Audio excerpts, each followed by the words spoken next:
मेरे अजीज दोस्तों और बुजुर्गों, हम वजीर आजम को, फडणवीस को और शिंदे को बताना चाह रहे हैं कि ये जो ऐलान कर रहे हैं कि हम लाडली बहना में 1550 रुपये दे रहे हैं, मैं औरंगाबाद मार्केट का रेट नरेंद्र मोदी को,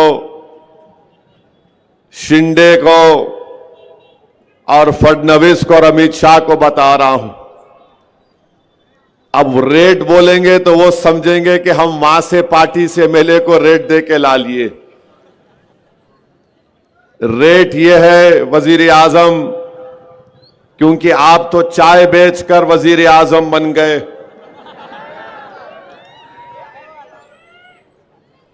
जब आप गरीबी को इतने करीब से देखे हैं तो शायद आप जानते होंगे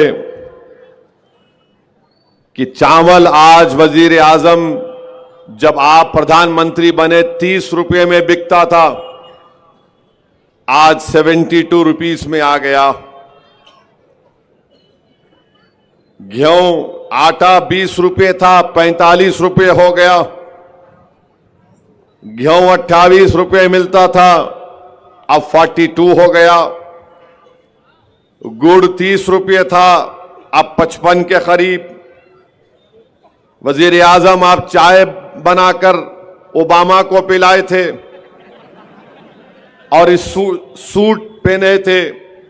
सूट के ऊपर आपने अपना नाम लिख लिया था, नामो नामो नामो।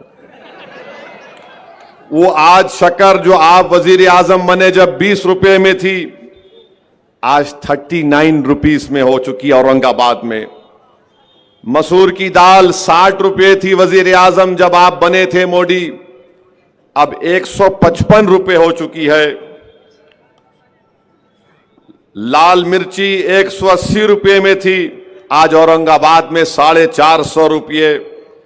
इमली 80 रुपये, अब 220 में हो चुकी है। नमक 12 रुपये में था, सस्ता था मोदी, अब 25 रुपये हो गया। कौन नमक हलाली नमक हरामी कर रहा है, ये महाराष्ट्र की जनता को 20 तारीख को तय करना है। मीठा तेल 80 रुपये में था 2014 में, 10 साल में 160 रुपये हो गया। वजीर आजम आप तो वेजिटेरियन है, मैं नॉन वेजिटेरियन हूं। भिंडी 20 रुपये में थी, अब 50 रुपये में हो गई।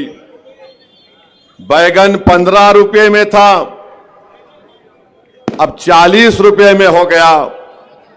तो हम लोग दक्षिणी जबान में क्या बोलते हैं, 20 तारीख को ये जितने हमारे खिलाफ खड़े बैगन को बोलो। हरी मिर्ची 40 रुपये में थी, मोदी के 10 साल में 100 रुपये हो गई। प्याज 15 रुपये 40 रुपये हो गई। आलू 12 रुपये था, 30 रुपये हो गया। टमाटे 15 रुपये थे, 50 रुपये में हो गया। एलपीजी गैस का सिलेंडर 450 में मिलता था 2014 में, अब 900 और 1000 के दरमियान में। पेट्रोल 55 रुपये 65 पैसे में औरंगाबाद में मिलता था 2014 में, अब कभी 105 तो कभी 110 रुपये में। डीजल 45 रुपये 50 पैसे में था 10 साल पहले, अब 90 और 100 रुपये के दरमियान में आ गया। अगर आप इसमें से 6-7 चीजों को निकाल लेंगे, पेट्रोल डीजल को छोड़ के, और सिलेंडर को मिला लेंगे, तो करीब एक गरीब के घर में खाली इन चीजों को खरीदने के लिए 1900 से 2000 रुपये निकल जा रहे हैं। और शिंदे, मोदी, अमित शाह, फडणवीस पुकार कर महाराष्ट्र के गरीबों का मजाक उड़ा रहे हैं। हम 1500 रुपये दे दिए, 1500 रुपये दे दिए।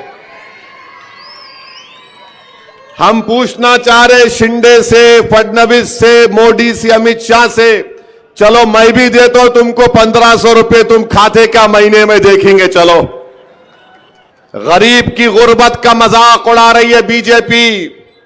लाडली बहना एक 1500 रुपये डाल रहे, 1900 रुपये छीन ले रहे। इसको बोलते गुजरात स्कीम। इस पर कोई बात नहीं कर रहे। ये सावे भी नहीं बात कर रहे। तुम्हारे खिलाफ कौन है नासिर? ना जायसवाल बात कर रहे। हिंदू मुस्लिम, हिंदू मुस्लिम।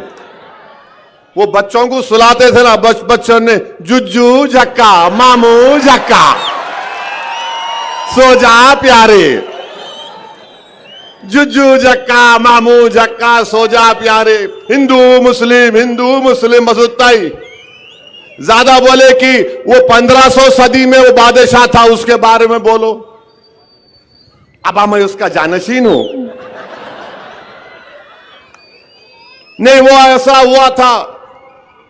अरे 2024 की बात करो। 2014 से 24 में तुमने चावल, गेहूं, जवारी, गुड़, शक्कर, मसूर की दाल, इमली, नमक, मीठा तेल, लाल मिर्ची का पाउडर, भिंडी, बैगन, ये सब आसमान को छू रहे।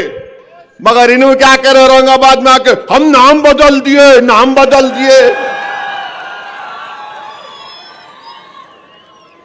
अबे नाम बदल दिए तो सस्ता कहीं को नहीं हो रहा। फिर ये बोल, कुछ भी नहीं हो रहा। माने ये कर दिए, वो अरे क्या करे तुम। और 1500 रुपये दिए। शिंदे साहब आपके घर से नहीं दे रहे, ये महाराष्ट्र की जनता का पैसा है, किसी के बाप का खानदान का पैसा नहीं है। और आज मैं यहां से महाराष्ट्र के गरीबों को पैगाम दे रहा हूं, 1500 रुपये अगर मिले, 3000 भी मिले, लो इस्तेमाल करो। मगर जब 20 तारीख को गए जाएंगे तो पतंग के निशान पर बटन दबा दो आप, इंशाअल्लाह ताला। औरंगाबाद में 6 दिन में एक मर्तबा पानी, 8 दिन में एक मर्तबा पानी को तरसा दिए। रोड नहीं है, मोरी नहीं है, काम नहीं होता।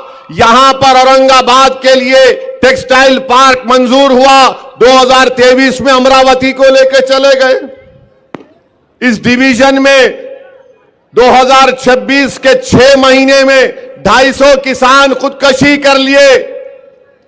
मगर मोदी की जबान पे कुछ नहीं आता। और फिर बोलते मोदी है तो मुमकिन है। मैं गरीब परिवार से आया, मैं चाय बेच कर आया। अरे तुम क्या क्या बोलते, ये तो बताओ। फिर ये महंगाई के लिए क्या कर रहे हो? तो बोले हमारे को जिता दो, हम 1500 की जगह 2000 कर देते। अरे तमाशा है।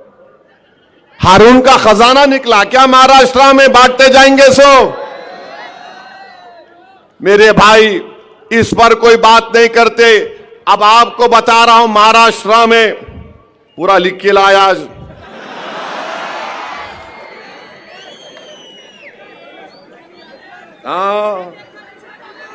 कहां है जी? महाराष्ट्र में नहीं, फोन में है। फोन में सब है, सबका भी है, उनका भी है, उन पे भी बोलता हूं। हाँ, पूरे हर डॉक्टर का इलाज हकीम करता है ये। हाँ,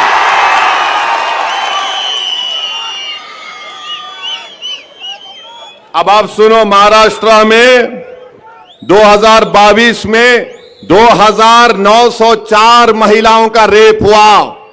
बोलो मोदी,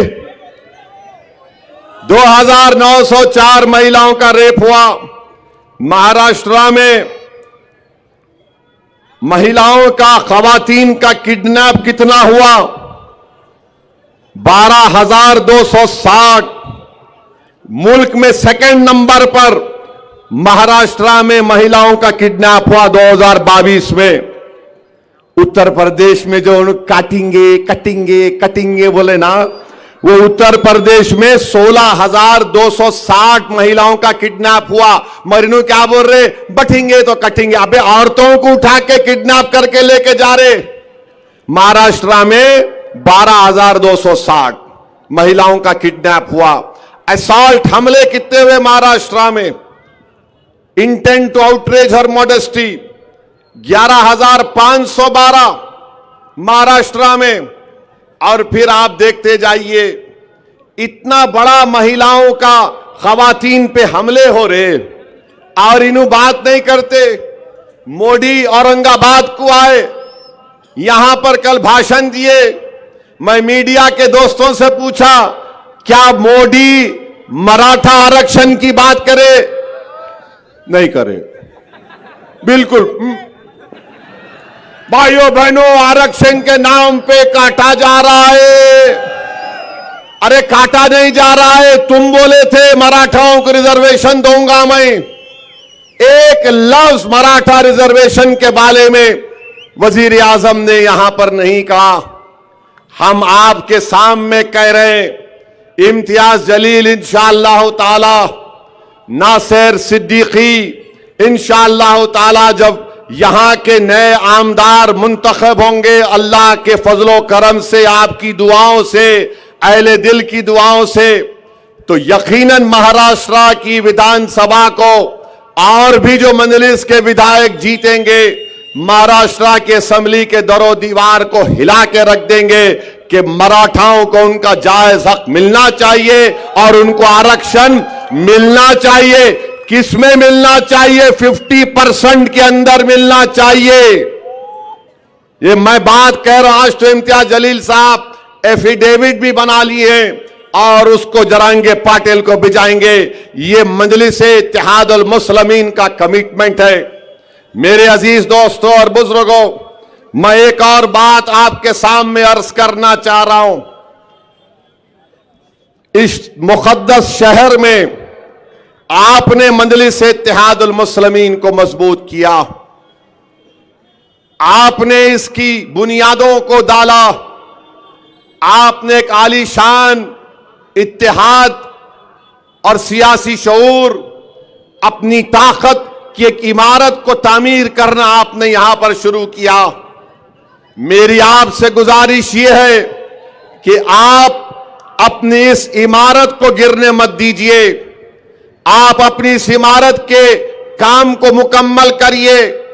जो ताकतें आज हमारे दरमियान में आकर, जो जिस इमारत के लिए आपने अपने आंसुओं को, अपने खून को इस्तेमाल किया, ये हम अपने आने वाली नस्लों के ख्वाबों को पूरा करने के लिए एक तामीर खड़ा कर, एक इमारत खड़ा कर रहे। आज जो ताकतें आकर मजलिस के इस बढ़ते हुए कदमों को रोकना चाहते हैं, मैं आपको उनसे बाखबर कर रहा हूं। पार्लियामेंट का इलेक्शन आया, पूरे महाराष्ट्र में 48 लोकसभा की सीटें एक अल्पसंख्यक समाज का मुसलमान 20 साल के बाद 2019 में जीता। तो ये नाम निहाद सेक्युलर पार्टी, ये खुलम खुला जो फिरका परस्ती बीजेपी, आरएसएस और शिंदे करते हैं, ये सब मिल गए और मिलकर बोले कि कोई भी कहां पर जीतता उसकी परवाह नहीं, मगर औरंगाबाद से इम्तियाज जलील को कामयाब होने नहीं देंगे। और हुआ वही। ये सब मिलकर एक होकर इम्तियाज जलील की कामयाबी को रोक दिए। मेरे भाई, मैं फिर से कह रहा हूं, बार बार कह रहा हूं कि इम्तियाज जलील कामयाब नहीं हुए।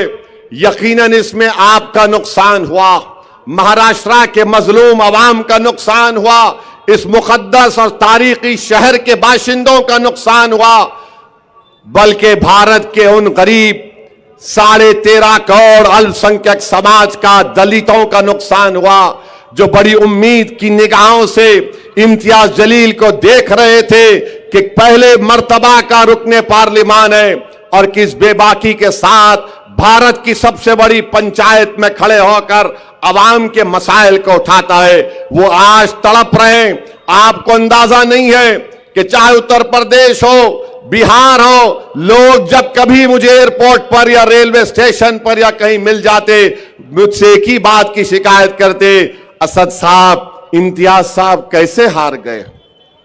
सब यही बोलते, असद साहब, इम्तियाज साहब कैसे हार गए। मेरे भाई, इम्तियाज जलील की कामयाबी नहीं हुई और उसकी वजह से मैंने अपने एक बाजू को खो दिया। मैं अपने एक बाजू को खो दिया। मैं आपके सामने झोली फैलाकर आपसे इत्तेहाद की भीख मांग रहा हूं, औरंगाबाद के गयूर अवाम। मैं तो अपने एक बाजू से खो दिया, मगर तुम इम्तियाज जलील और नासिर सिद्दीकी को कामयाब करोगे इंशाअल्लाह ताला। ये ना सिर्फ आपके लिए, सेंट्रल और ईस्ट के लिए जरूरी है, उसके तरक्की के लिए, बल्कि महाराष्ट्र की विधानसभा में कोई जाकर लड़े आपके लिए, आपकी आवाज बनकर लड़े। दूसरे भी लड़ रहे हैं जो 5 मिनट 2 जुमले सही नहीं बोल सकते,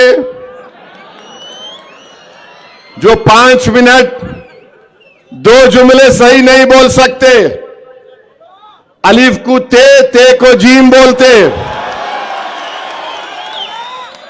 समझे आप। अलिफ को ते को जीम बोलते, 2 चश्मी है भी नहीं मालूम, उनको जेर जबर नहीं मालूम, मगर गाली देंगे असदुद्दीन अवैसी को और इम्तियाज जलील को। आपको महाराष्ट्र की विधानसभा में सोचो, तसव्वुर की दुनिया में लेके जाता हूं। अगर इम्तियाज जलील महाराष्ट्र की विधानसभा में खड़े होगा, सोचो आप, कोई खड़े होकर अगर कोई बदतमीजी करेगा तो कौन उसका दलीलों के साथ जवाब देगा। किस में इतनी काबिलियत है, कौन मुदल्लिल तरीके से हुकूमत को अपने दलाइल से झुका देगा, तो वो इम्तियाज जलील और नासिर सिद्दीकी होंगे इंशाअल्लाह ताला। ये जो लड़ रहे हैं ना, जीतने के लिए नहीं लड़ रहे, हराने के लिए लड़ रहे हैं। अच्छा, ये क्या महाविकास अघाड़ी है, ये क्या महाविकास अघाड़ी है। ईस्ट से कांग्रेस लड़ रही है, समाजवादी पार्टी भी अघाड़ी का हिस्सा है, मगर उनका कैंडिडेट यहां पर है। मालेगांव में उनका कैंडिडेट है, कांग्रेस का भी है। धूलिया में फारूक शाह के खिलाफ समाजवादी भी है और उद्धव ठाकरे का भी कैंडिडेट है। ये क्या प्लानिंग क्या है? वही प्लानिंग जो पार्लियामेंट में किए थे कि पूरे मिलके इसको हरा देंगे, मंजलिस को हरा देंगे। जीतना इनका मकसद नहीं है मेरे भाई, हराना इनका मकसद है। अगर आप मंजलिस के हक में वोट देंगे तो आप अपनी क़यादत को मजबूत करेंगे, आपको अपनी सियासी क़यादत को मजबूत करना है। और याद रखिए, अगर सियासी क़यादत नहीं होगी, हम अपने मसाइल को हल नहीं करवा सकते। महाराष्ट्र में आपने शुरुआत की, आपने बताया दुनिया को कि सरजमीन हैदराबाद के आगे भी, उसके बाहर भी हम औरंगाबाद की आवाम ने अपनी सियासी क़यादत को बनाने का काम शुरू कर दिया। इसीलिए तमाम के तमाम तकलीफ में आ गए। आज आप बताइए, क्या वजह से मंजलिस की मुखालिफत हो रही है? क्यों तुम मुखालिफत कर रहे हो? मकसद एक ही है, अगर ये 2 जीत जाएंगे तो महाराष्ट्र के 288 की असेंबली पर हावी हो जाएंगे। इनको मालूम कि अगर ये मंजलिस के नुमाइंदे जीत कर महाराष्ट्र की विधानसभा में जाएंगे तो सेटिंग नहीं होगी, फिक्सिंग नहीं होगी। ये इम्तियाज जलील और मंजलिस की दुश्मनी की वजह यह भी है क्योंकि आपने पूरी दुनिया में एक मुनफरिद मुकाम पैदा किया। एक नापाक शख्स ने रहमतुल आलमीन सल्लल्लाहु अलैहि वसल्लम की शान में गुस्ताखी करने की कोशिश की तो महाराष्ट्र से कहीं एहतजाज की आवाज नहीं उठी। अगर आवाज उठी तो औरंगाबाद से उठी। औरंगाबाद के एक एक फर्द को सलाम, औरंगाबाद के गयूर उलमाओं को सलाम, औरंगाबाद के उन माओं को सलाम जिन्होंने ऐसे जियालों को पैदा किया, जिसने भारत को बता दिया कि अगर कोई कमली वाले पर बकवास बकेगा तो हम अपनी गुलामी का सबूत देंगे। और आपने एहतजाज का परचम बुलंद किया, दुनिया हैरान थी, बीजेपी परेशान थी, आरएसएस डर गई। ये आखिर क्या हो गया औरंगाबाद की आवाम को कि हजारों की तादाद में गाड़ियों में निकलते हैं और कहते हैं लब्बैक या रसूल अल्लाह, लब्बैक या रसूल अल्लाह। यही वजह है कि आज मजलिस के खिलाफ एक मंसूबा बनाया गया, आपके इत्तेहाद के किले को कमजोर करने के लिए। आपके इश्क नबवी को देखकर, आपके गुलामी नबवी को देखकर ये तमाम बातिल ताकतें कोशिश कर रही है कि आपको रोका जाए। और कैसे रोका जाए? फर्द को रोक सकते, मगर जमात को रोकने का तरीका ये इनके पास है कि इनके उम्मीदवारों को कामयाबी से रोक दिया जाए। ये अब आपको फैसला करना है। आप तमाम को एक होकर 20 तारीख के दिन आपको अपने वोट का इस्तेमाल करना है। पतंग के निशान पर बटन दबाकर आप पैगाम दीजिए उन लोगों को जो हमारे इत्तेहाद को कमजोर करना चाहते हैं। मैं आपसे वादा कर रहा हूं और मैं आपसे अपना गिरेबान फैलाकर आपसे भीख मांग रहा हूं। औरंगाबाद की आवाम, आपने मुझे बहुत मोहब्बतों से नवाजा। मैं आपका मखरूज हूं और जिंदगी भर मखरूज रहूंगा।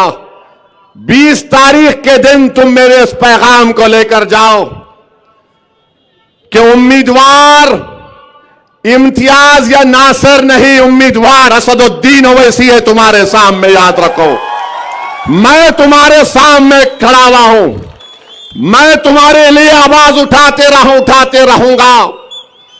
मैं तुम्हारी आवाज था, हूं और रहूंगा।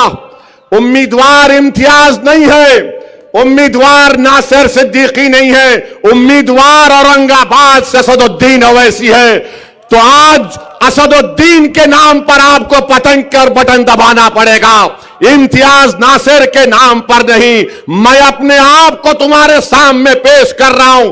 मैं ईस्ट की जनता से वादा कर रहा हूं कि दारुस्सलाम की तरह इंशाअल्लाह ताला मैं वहां पर एक दफ्तर कायम करूंगा। ईस्ट औरंगाबाद में दफ्तर कायम करेंगे। जिस तरह हैदराबाद के दारुस्सलाम में काम होता है, उस तरह ईस्ट में इंशाअल्लाह ताला काम होगा।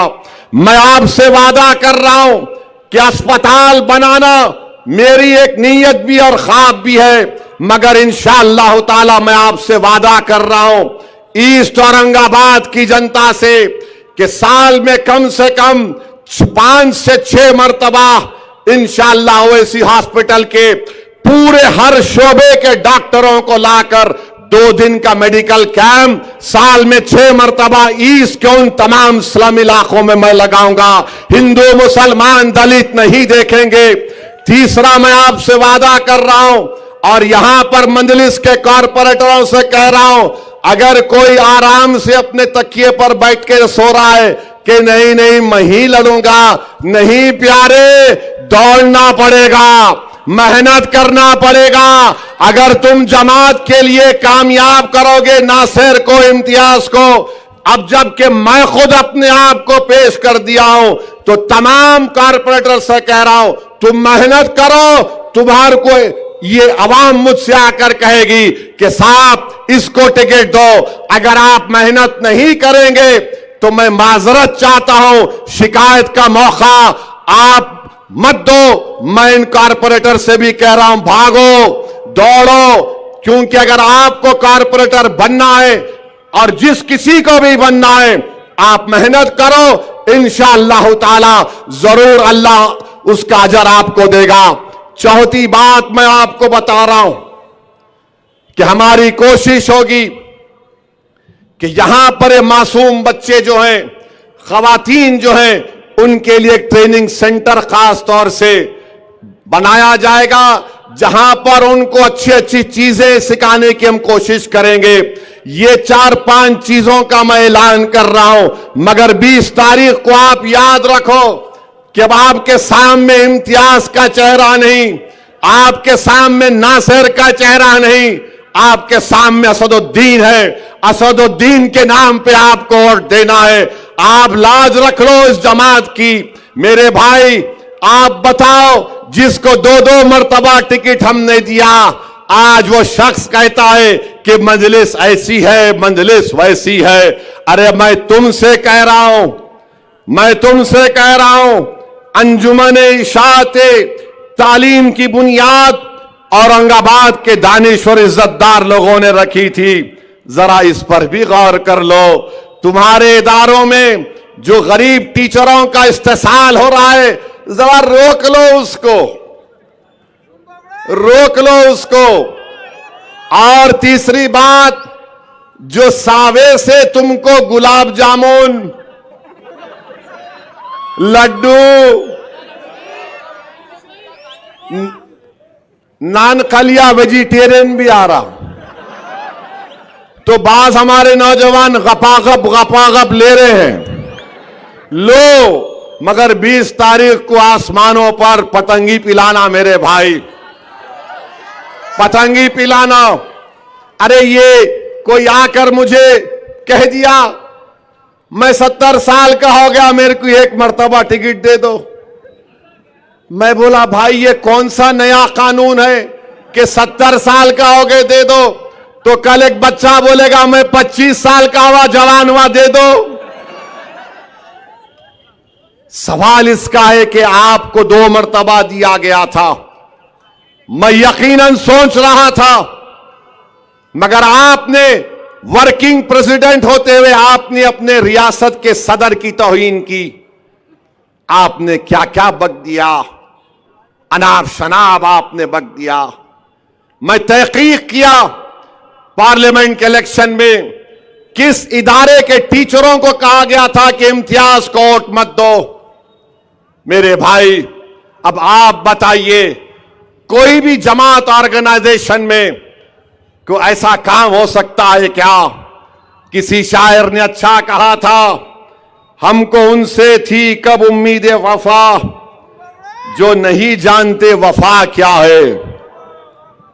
मैं यकीनन उलमाए कराम की इज्जत करता था और करता रहूंगा। इख्तलाफ राय है और रहेगा, इसमें कोई दो राय नहीं है। मगर मेरे भाई, ये हमारे उलेमा हैं, ये अंबिया के वारिसीन हैं। हम इख्तलाफ इनसे कर सकते हैं, मगर इनकी तौहीन हम अपनी जबान या अपने लिखत से नहीं करना चाहिए, बिल्कुल नहीं करना चाहिए। इख्तलाफ करो, बोलो कि हमको आपके फैसले को हम नहीं मानते और पतंग के निशान पर बटन दबाएंगे इंशाअल्लाह ताला। इख्तलाफ हो सकता है, मगर किसी की बेइज्जती नहीं कर सकते। ये आज भी हमारे उलेमा है, कल भी रहेंगे।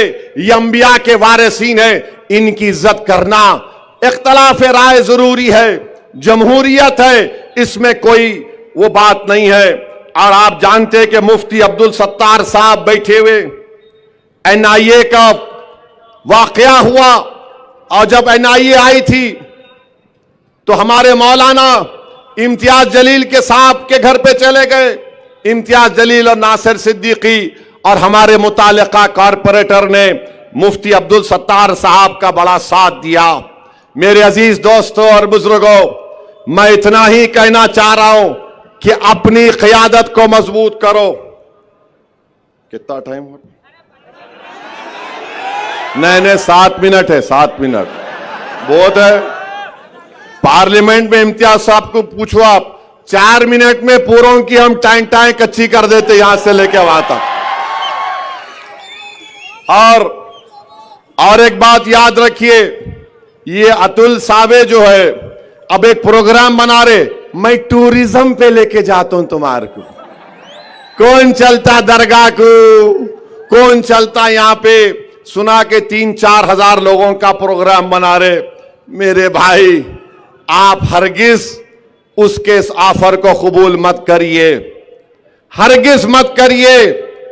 अगर आप जाएंगे, उसका मकसद एक ही है कि 20 तारीख को आप अपना वोट ना डालें, तो आप एहतियात करिए। टूरिज्म का बहुत वक्त है। इंशाअल्लाह ताला मैं औरंगाबाद आऊंगा, आप और हम मिलकर खुलदाबाद जाएंगे,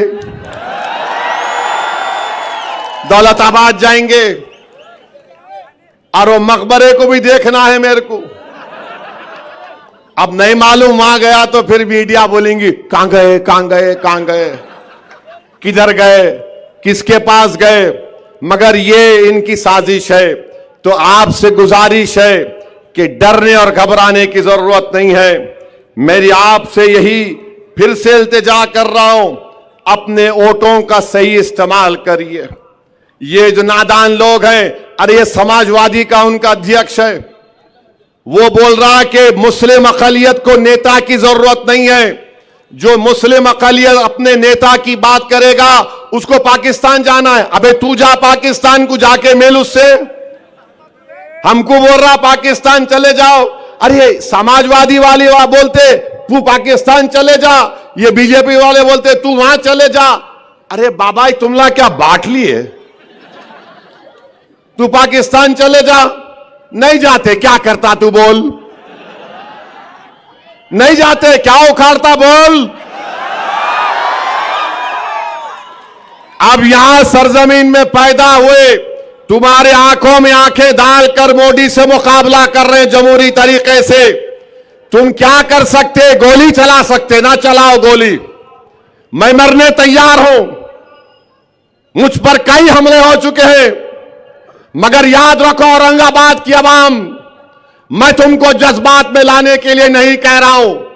मेरी नीयत यही है कि जब मैं इस दुनिया से चले जाऊं, मेरा जिस्म तुम्हारी सरजमीन में अंदर चला जाए। बस मेरी एक ही ख्वाहिश है। मुझे औरंगाबाद से इतनी मोहब्बत है, अल्लाह जानता है मुझे औरंगाबाद से कितनी मोहब्बत है। अल्लाह ही जानता है कि मैं जो कुछ अल्फाज बोल रहा हूं वो पूरी जिम्मेदारी के साथ बोल रहा हूं। बल्कि मैंने अपने अफराद खानदान के सामने भी यह बात रखा तो मेरे अफराद खानदान के लोग बहुत नाराज हुए। क्या बक रहे हो, दीवानी बात मत करो। मेरे घर वालों तक बोल दिया मैं कि मेरी नीयत यह है कि मैं अगर वतन अजीज में अल्लाह मुझे अपने पास बुला लेता है तो मुझे औरंगाबाद की एक छोटी सी जमीन में किसी पर जगह में दफना दो। बस मेरी नीयत यही है। मैं आपसे इतना मोहब्बत करता हूं। 20 तारीख को ये दोनों उम्मीदवार नहीं है, ये आपका भाई उम्मीदवार है, ये आपका बेटा उम्मीदवार है। आप मेरी लाज रख लो, और मेरी लाज इसलिए रख लो, मेरी नफ्स के लिए नहीं, अपने इत्तेहाद के लिए, अपनी शनाख्त के लिए, अपने मासूम बच्चों के मुस्तकबिल के लिए। याद रखो, याद रखो, मैं जिंदा रहूं या ना रहूं, मगर मेरे अल्फाज को नोट करके रख लो। भारत में मुस्लिम अकलियत की जब तक सियासी लीडरशिप नहीं होगी, हम अपने मसाइल को हल नहीं कर सकते।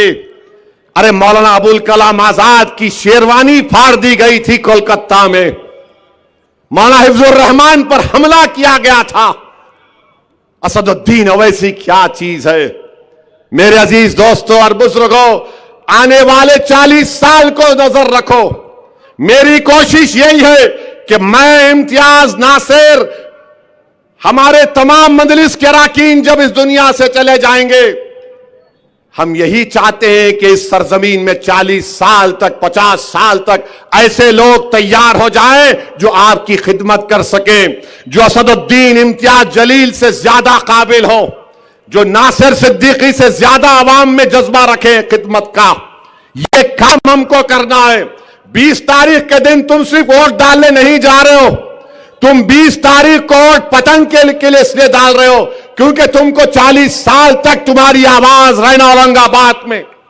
और अगर अल्लाह से मेरी यही दुआ आती है कि अल्लाह सुबह क़यामत तक मजलिस इत्तेहादुल मुस्लिमीन को ताकत दे, मजलिस इत्तेहादुल मुस्लिमीन, और हमारे जो ख्वाबें हैं अल्लाह उन ख्वाबों को पूरा कर दे। मेरे भाई, अल्लाह ने मुझे बहुत कुछ दिया, मगर मैं दौड़ा दौड़ा फिरता हूं। वक्फ का बिल हमारे सामने है। ये वक्फ का बिल अगर कानून बनेगा, मस्जिदें, दरगाहें, खानकाहें, कब्रस्तान गैर महफूज हो जाएंगी। तो वक्फ को बचाने के लिए 20 तारीख के दिन आपको पतंग के निशान पर बटन दबाना है। मेरा हाथ उठाकर जवाब दीजिए, क्या आप हिम्मत के मुजाहरे करेंगे? क्या आप उम्मीद के मुजाहरे करेंगे? क्या आप डरेंगे? क्या आप अपने हिम्मत और हौसले को बुलंद रखेंगे? क्या आप औरंगाबाद में असदुद्दीन ओवैसी को वोट देंगे? क्या आप असदुद्दीन ओवैसी को वोट देंगे? क्या आप अपनी जमात की क़यादत को मजबूत करेंगे? क्या आप उलमाओं की इज्जत करेंगे? याद रखो नौजवानों, बुजुर्गों, मेरी इज्जतदार मां और बहनों, ये लड़ाई 50 साल के लिए है, ये सिर्फ एक चुनाव की नहीं है। तो 20 तारीख के दिन आसमानों में क्या नजर आएगा? गलियों से क्या आवाज आएगी? घर से क्या आवाज आएगी? दिल क्या पुकारेगा? दिमाग और जिस्म क्या कहेगा? और हम क्या करेंगे? पतंग पतंग पतंग पतंग। आप तमाम से ही गुजारिश है, एक एक वोट को इस्तेमाल करिए, बीजेपी को जवाब दीजिए। ये लोग इस मुल्क और देश को बर्बाद करना चाहते हैं। इत्तेहाद से अपने शहर को बचाइए, हिंदू मुस्लिम इत्तेहाद को मजबूत करिए, दलितों के इंसाफ के लिए लड़ना है। शुक्रिया, खुदा हाफिज, सलाम अलैकुम। मजलिस इत्तेहादुल मुस्लिमीन पतंग को औरंगाबाद जिंदाबाद। डर रहे, जोर से बोलो, औरंगाबाद औरंगाबाद औरंगाबाद। सलाम अलैकुम।